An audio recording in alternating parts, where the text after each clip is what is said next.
असतील आपले आजोबा आजी मरण पावल्यानंतर पाण्याचं प्रदूषण थांबवा.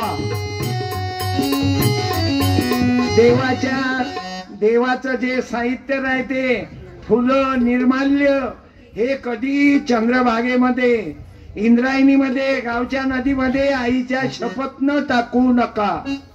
कारण 8 दिवसाचा या हाराईचा 10 दिवसाचा वास खराब येते आणि लोक नदीतलं पाणी पितात. माझं माहेर पंढरी. अरे चंद्रभागेचं तीर्थ, इंद्रायणी नदीचं तीर्थ आपण शिशीत भरून नेतो. अहलाबादचं तीर्थ, कुंभमेळ्याचं आपण तीर्थ शिशीत भरून डोळ्याला लावतो, पितो. आणि आपण 10-10 दिवसाचे घाण झालेले हार गंगेमध्ये टाकतो. हे कुठपर्यंत योग्य आहे तुम्ही सांगा बाबू. आपल्या आत्म्याला विचारा. देवाचं साहित्य, निर्माल्य शेतामध्ये खड्डा करा, त्याच्यात टाका, त्याच्यावर एक झाड लावा. तुमच्या आईच्या, तुमच्या बाबाच्या. वृक्षवल्ली आम्हा सोय. आपल्या घरात कोणी मरण पावलं तर ते आपल्या आई वडिलाची राख शेतात टाका, अस्थि विसर्जन. पण गंगेमध्ये टाकून गंगेचं पाणी खराब करू नका. मला सांगा, गंगेमध्ये तुम्ही राख टाकता, अस्थि टाकता मायबापाच्या, कशासाठी? तुमचा बाप स्वर्गात गेला पाहिजे. पण ते घाण करून ते गंगेचं पाणी खराब केलं आणि लोक नळ योजनेतून पाणी पितात ना. म्हणून वर्धा नदी, पैनगंगा, विदर्भामध्ये नद्या आहेत.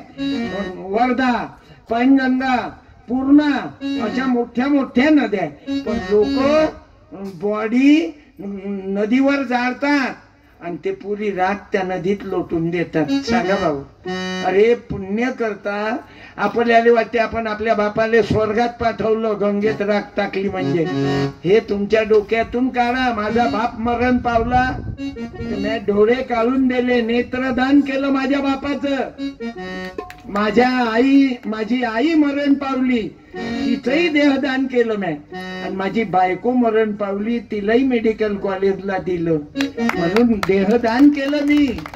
माझी पत्नी, माझी आई, माझे बाबा लोकांच्या कामी आले पाहिजे. आता मी किती अगरबत्त्या जाळल्या आणि किती देवदेव केलं आणि वर्किंग मध्ये काहीच नाही तर काय फायदा. म्हणून माझी प्रार्थना आहे, एखाद्यानं तरी उभं राहा, एखाद्या बाईनं उभं राहा. मी रक्तदान केलं आहे. एखाद्या बाईनं रक्तदान केलं का? कधीतरी केलं असेल तो, कधीतरी नाही.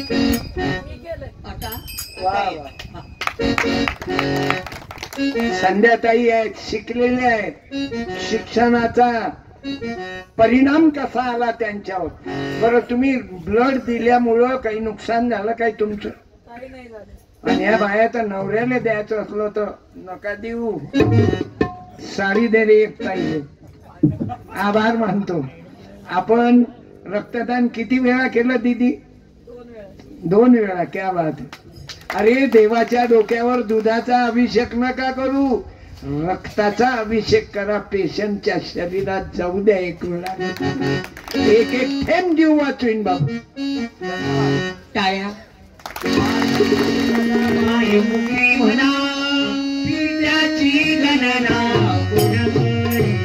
धन्यवाद देतो.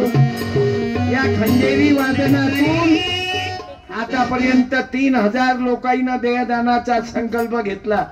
तुम्हाला जर वाटत असेल मला मोक्ष मिळाला पाहिजे तर पोराले सांगून द्या, मेडिकल कॉलेज मध्ये फॉर्म भरा की मी मेल्यानंतर माझं देहदान करतो, माझं अवयव दान करतो, माझं नेत्रदान करतो. एका बॉडी मुळे 5 जीव वाचू शकतात बाबू, अवयव दान केल्यामुळे. म्हणून आज देवाची भक्ती आहे. तुमच्या माया डोक्यात हे सोडा. आता देवाची भक्ती करायची असेल तर एखाद्यानं तरी आजपासून मी तंबाखू खाणार नाही, मी एखादं व्यसन, बाबाच्या या पर्यावरणाची वारी आली पंढरीच्या दारी, एखाद्यानं तरी उभं राहा, मी माझ्या मुलाच्या लग्नात फटाके फोडणार नाही, एवढं तरी सांगा. नाही तर भिकार चोट व्हायचे धंदे बंद करा. लग्नात मस्त्या करतात, आवाज वाढव डीजे. तुझ्या बायकोच्या बहिणीची शपथ आहे. अंधुम लोक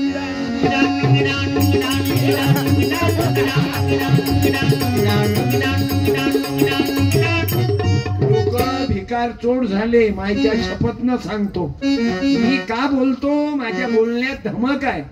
धमक त्याच्याच राहते जो स्वतः वागते. बोले तैसा चाले तो थोर म्हणावा, सांगे परी न वागे तो चोर म्हणावा. माझ्या भावाचं लग्न झालं. तुम्हाला काय वाटते आवाज बाई सारखा आहे तर लग्न मशीन झालं? तो काय टोलण्या केव्हाचा आहे का? गजानन भाऊचा आवाज कार्तिक गायकवाड बाई गजानन एका स्टेजवर होते भंडारा डोंगराव. तर ते कार्तिक बाईची गवळण मिळाले म्हणायला लावली. मी म्हणजे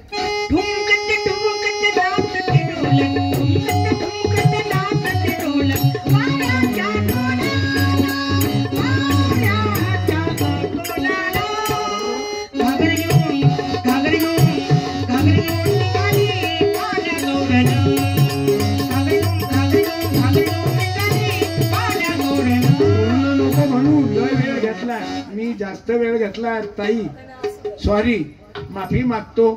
आणि आज मला मंदात वेळ द्याला, नाही तरी शेवटी मग माग पुढे चालते. पण ते माऊलीची ऑर्डर बाय ऑर्डर.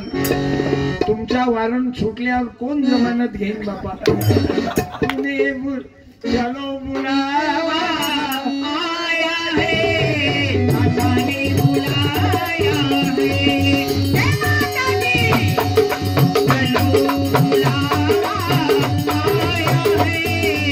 आपण देहदान, अवयवदान, संकल्प घ्या.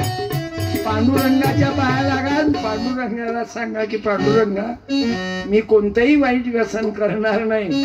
आजपासून माझे वाईट व्यसन बंद.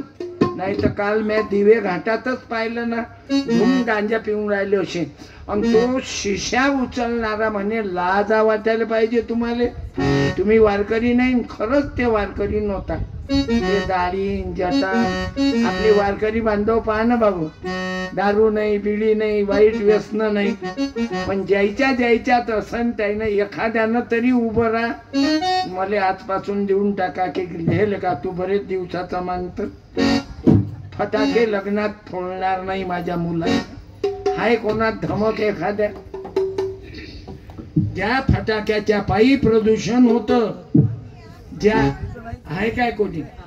या ना माय, या माय, एक मिनिट या. कोण्या माणसाला लाज नाही आली, पण एका बाईला